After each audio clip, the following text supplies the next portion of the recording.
All right, what is going on, everyone? Brad here with Top Tier Physical Therapy. And in this video, I wanted to put Chat GPT to the test to see how well and how accurate it can provide advice for someone that may be using it to either self diagnose or get some direction in their rehab journey. In a world where AI is kind of taking over just about everything, and more people are leaning towards these large language models to answer their questions and find some answers versus Googling things. I feel like people have already started to utilize ChatGPT for medical or rehab advice. So I just wanted to give my 2 cents on it in a live interaction with the ChatGPT. So can be a very useful tool, especially for the fact that it is interactive. So when you Google something, you're just kind of Googling one question, finding the answer, and then that's prompting you to come up with another question, and then you got to Google that question, and there's a lack of like flow there.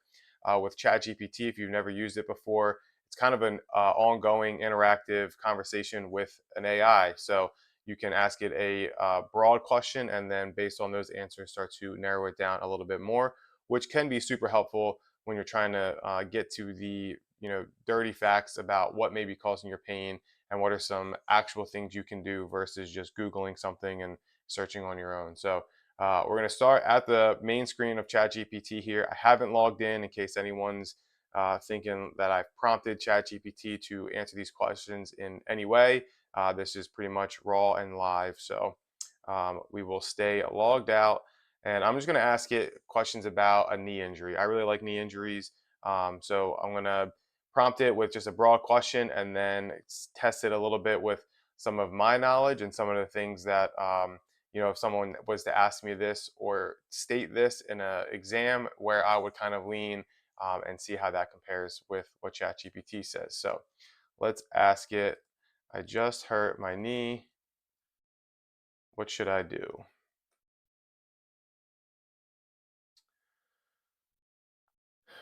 All right, so the first advice it gives is RICE. So RICE stands for rest, ice, compression, and elevate.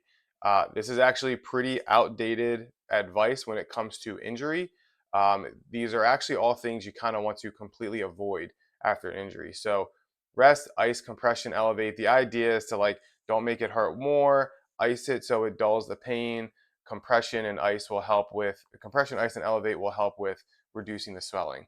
Well, now we know that we actually want swelling when an injury occurs. So, generally, in that first 24 to 48 hours, we're trying to avoid icing and compressing and elevating to facilitate swelling because inflammation is that first phase of healing.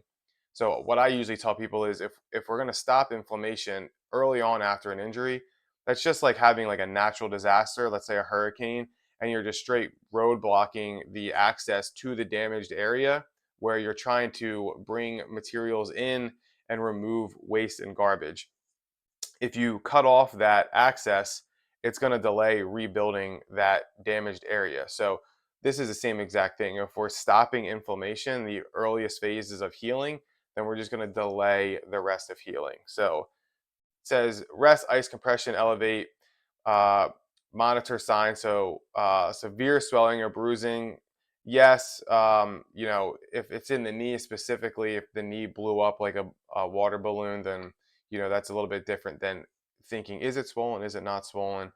Bruising can be pretty normal. So even with like a hamstring strain, or if you, I mean, anyone knows if you bump a bony part of your body, it's probably going to bruise. Not really that big of a concern. Inability to weight bear, yes, this can be early on. You know, once you first injure it, weight bearing may be pretty uncomfortable. You go to bed, you wake up the next morning, and you're fine with weight bearing. Popping sound or sensation at the time of injury, yes, that is a question I'll ask. Like, did you hear or feel anything when it happened? But um, not always a sign that, oh my God, something terrible has happened. Visible deformity is something you would want to probably go get checked out. So if you're like, my kneecap is on the outside of my knee and not in the front of my knee, obviously you're gonna want to go get that checked out. Giving out and locking, yeah, this can be a problem. Um, but sometimes you can have something called like pseudo buckling, where it feels like your knee's buckling, but it's really just your quad is instantaneously turning off and turning back on. Would you like to describe how you hurt your knee or what it feels like? Let's say, so I'm going to go the route that this is a meniscus injury. So, if you don't know, a meniscus is like, think of it as like a shock absorbing pad between your thigh bone and your shin bone. It adds stability to the joint primarily, and it is a structure that can swell and cause inflammation in the knee.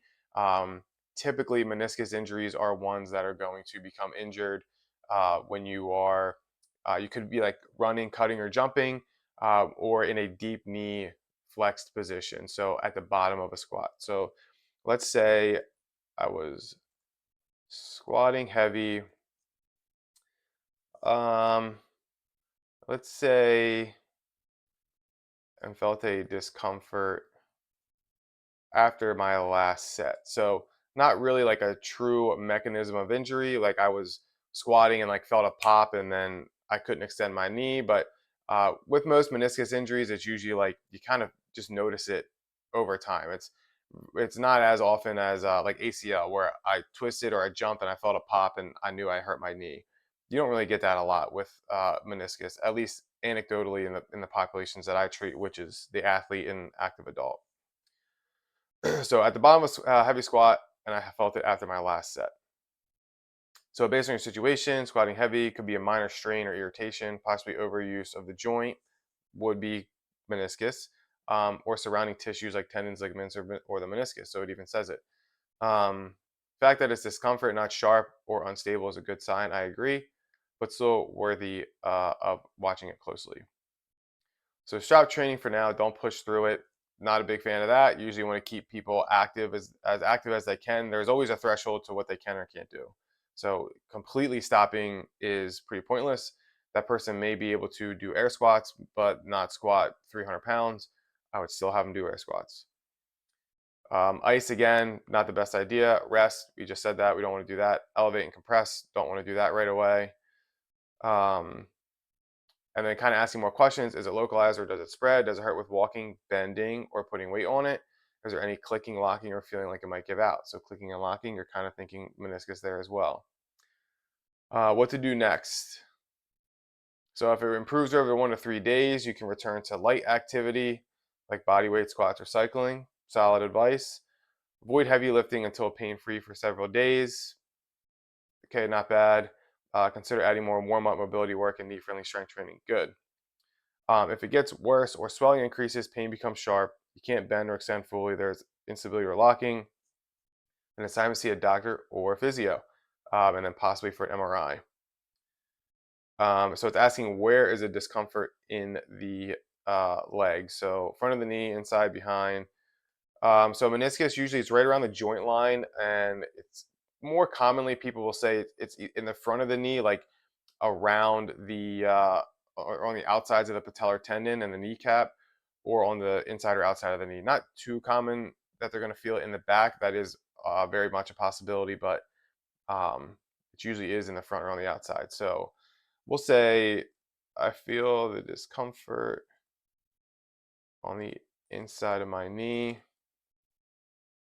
when walking, but when I squat, pain becomes more sharp. My knee is also very swollen.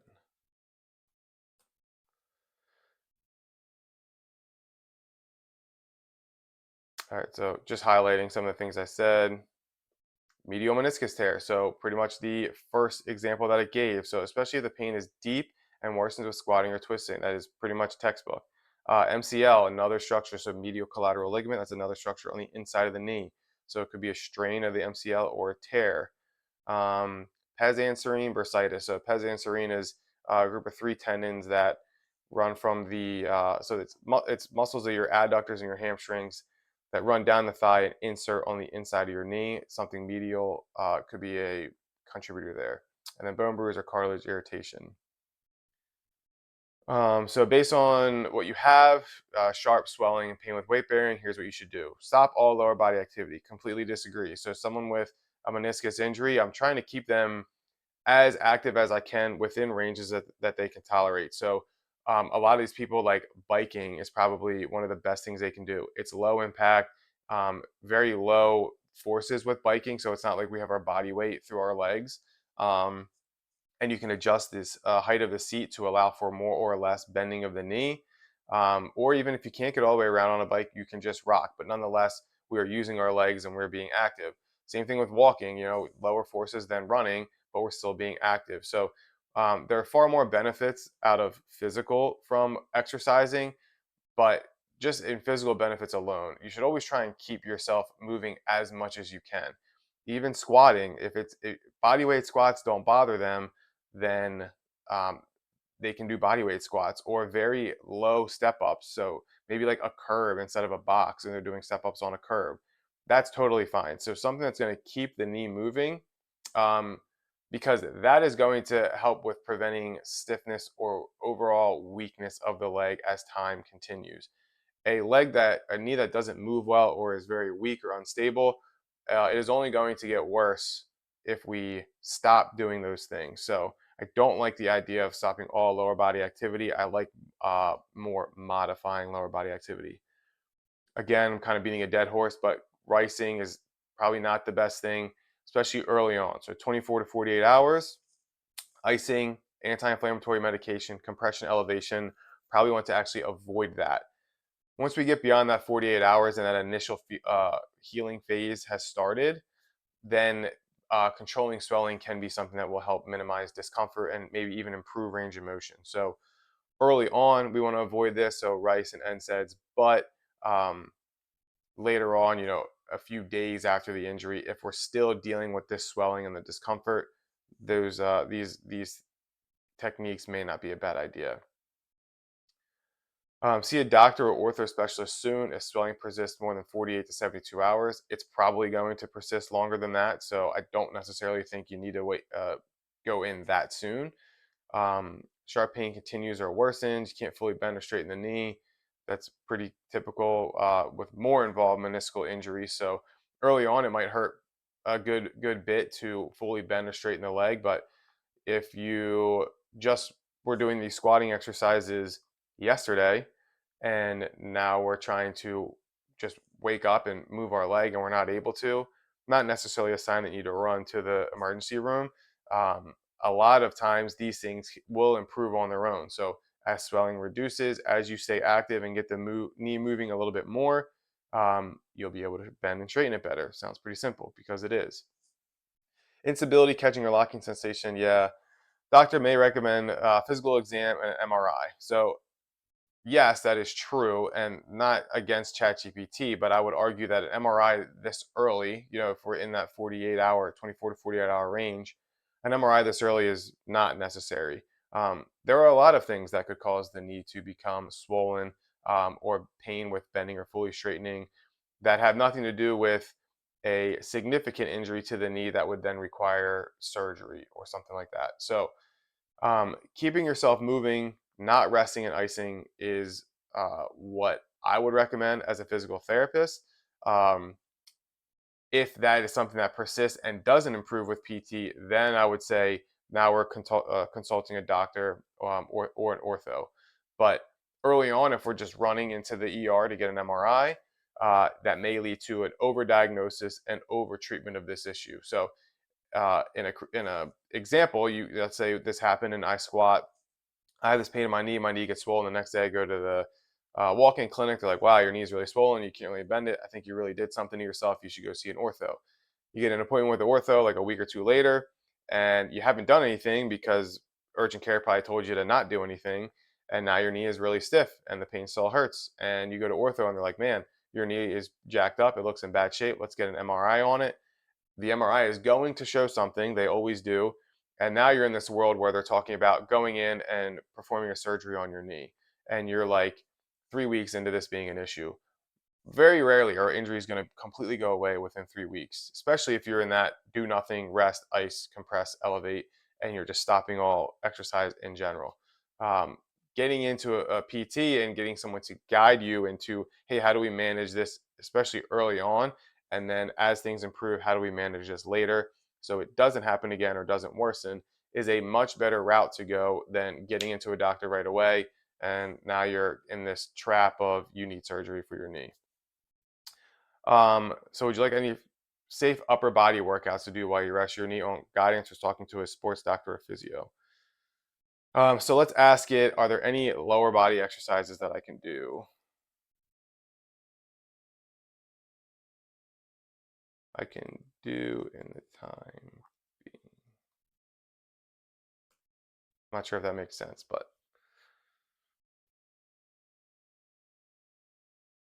so okay, now it's kind of going against itself. So it just told you to rest and stop all lower body exercises up here, and then you prompt it with a question, and all of a sudden it changes its mind. So staying active while recovery is smart, but with inner pain and swelling and sharp discomfort, most lower body exercises are off limits. Completely disagree.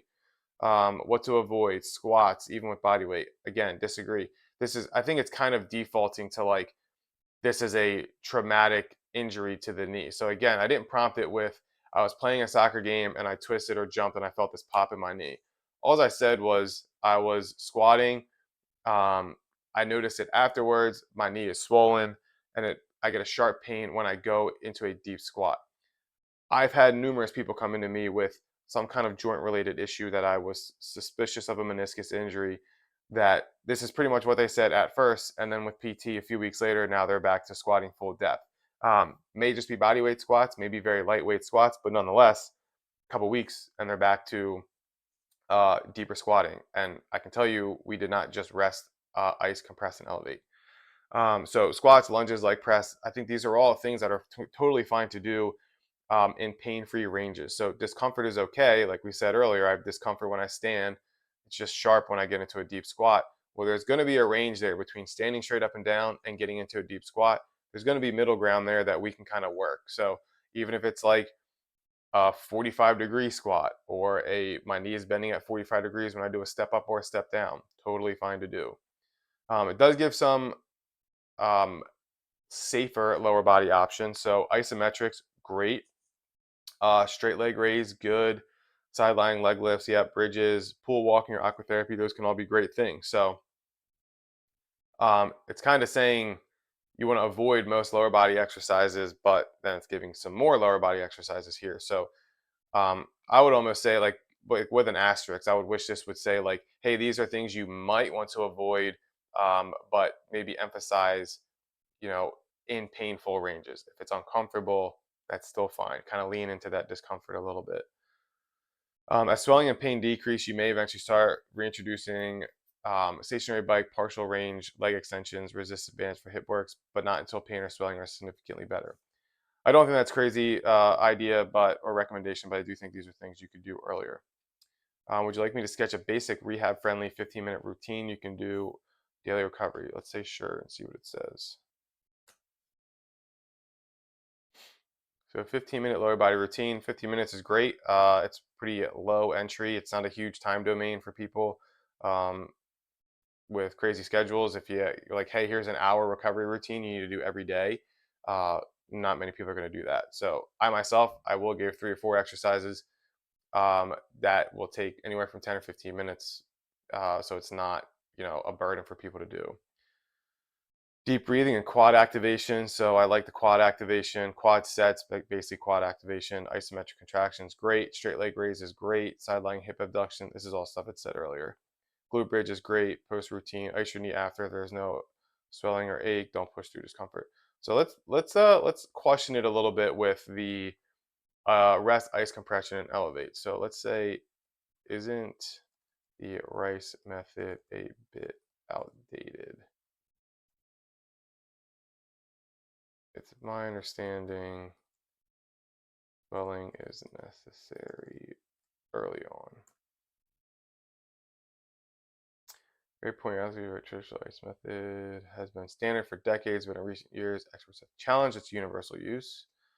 Swelling is a natural part, necessary recovery, yes. So we don't want to completely suppress inflammation early on because it's going to slow down healing. It can be good for pain, but not essential for healing. So I think that's the biggest thing is most people think ice is going to like, oh, I just need to dull the pain until or control swelling until the body heals itself.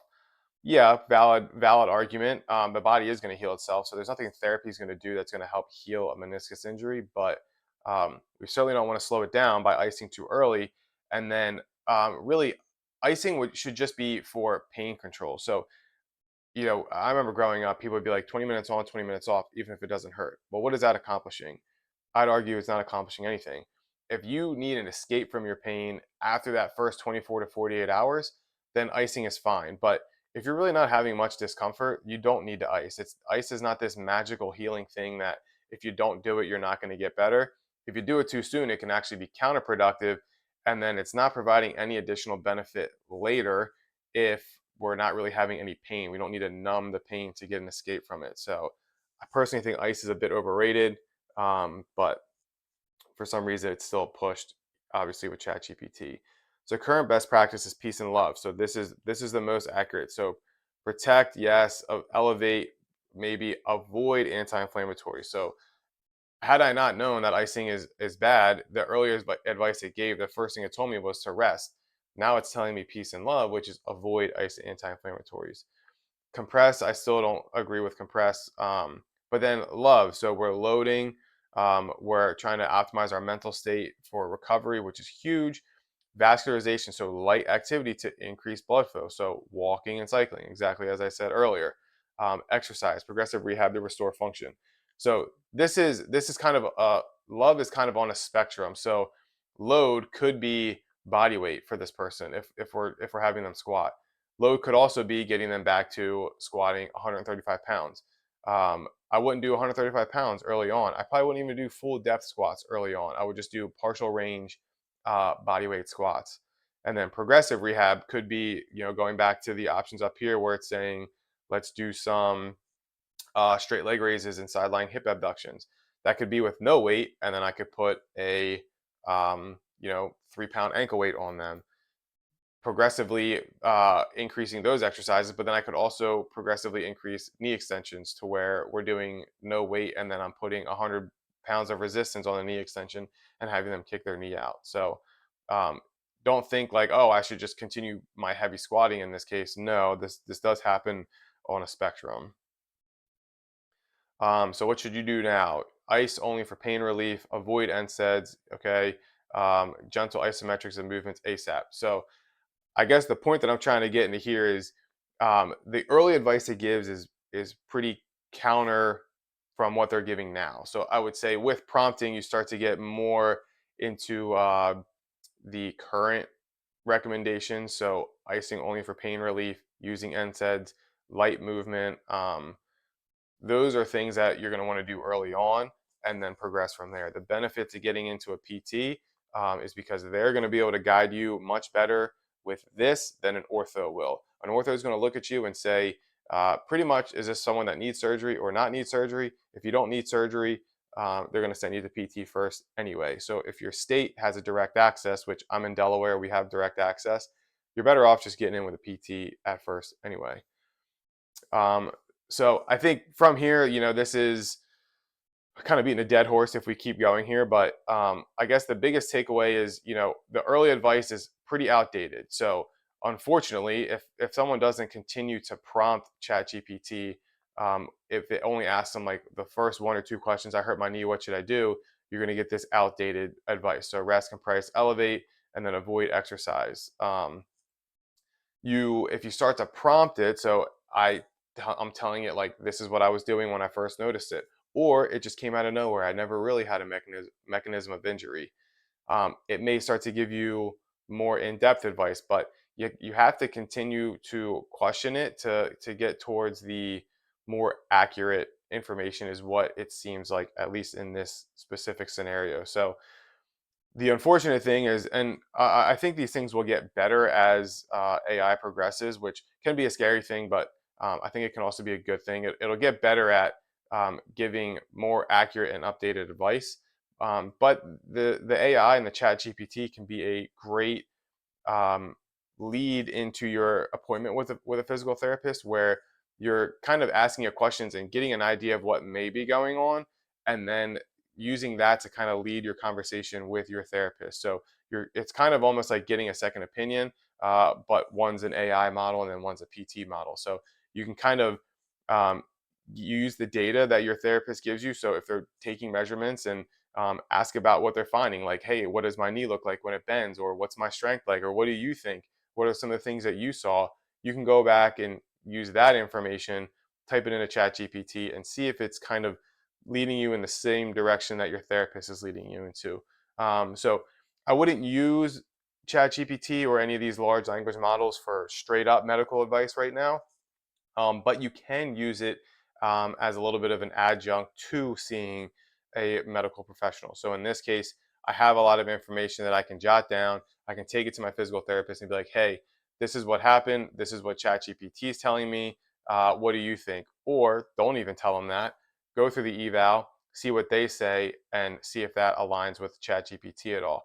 And then, of course, if you have any questions, ask your therapist. So it's hard to take the human element out of um, problem solving regarding what your issue is, but what's your scenario like? You know, what's your training routine like? Do you have a deadline? Are you training for something? These are all things that are pretty gray versus black and white.